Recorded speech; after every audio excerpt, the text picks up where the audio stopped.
The back for Dr. Yes, Naik. brother. For Dr. Zakir.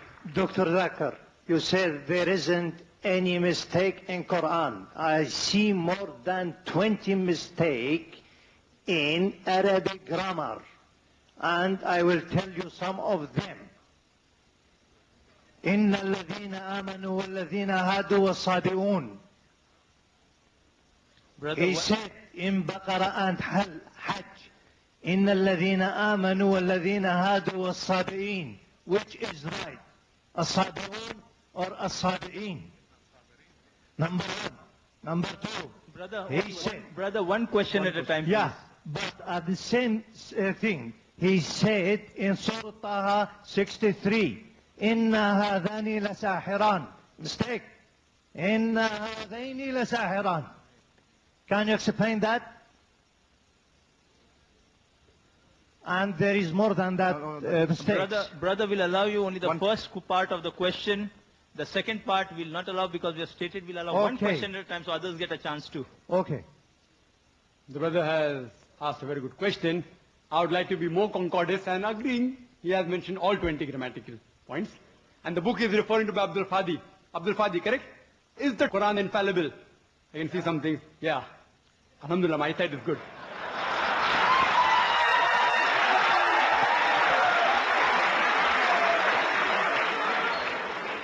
I will answer all 20 together. Because I've read the book. I'll answer all 20, inshallah. Inshallah. Point number one, brother. Point number one.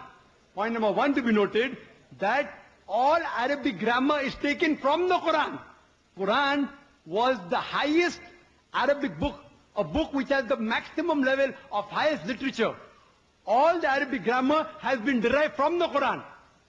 Quran is the textbook of grammar. Since Quran is the textbook of grammar and all the grammar is derived from the Quran can never have a mistake. Point number one. Point number two. Point number two. Point number two. It is like, taking a ruler and the ruler is there, has a measurement and you're saying the measurement is wrong. It sounds illogical. Point number two.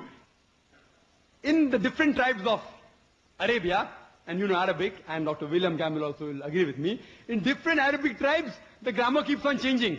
In some Arabic tribe, the word is feminine, the same word is even masculine in the other tribe.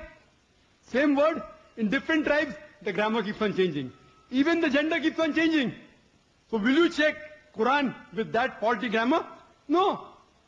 And furthermore, the eloquence of Quran is so high. It's so high, it is far superior. And, there are various books. On the internet you go, 12 grammatical mistake, 21 grammatical mistake, Abdul Fadi, 20 grammatical mistake. Do you think the Christian people took out these mistakes? Who took out these mistakes? Do you know who took out? The Muslims. The Muslim scholars, like Zamakhshari, what they did, that the Quran grammar is so high that it goes against the conventional use of the Arabic. The Quran grammar is so high, to prove the Quranic grammar was high, they gave examples. And I'll give you a couple of examples which will answer all his 20 questions. They give the example, like we read in the Quran, it says that the people of Lut, alayhi salam, they rejected all the messengers. They rejected the messenger that's mentioned. Dr. William Campbell said, the people of Noah, they rejected the messengers. We know from history that there was only one messenger sent to them. So it has a grammatical mistake. Quran should have said, the people rejected the messenger, not messengers. I agree with you. With layman grammar like how you and I know, it may be a mistake. But if you read the books written by Arabs, what is the beauty of the Quran? The beauty of the Quran is, why does the Quran refer messengers instead of messenger? You know why? Because we know that the basic message of all the messengers was same. That there is one God. About Tawheed, about Allah subhanahu wa ta'ala. By mentioning the people of Lut alayhi salam, the people of Noah rejected the messenger. It says by rejecting Lut alayhi salam, they are indirectly rejecting all the messengers.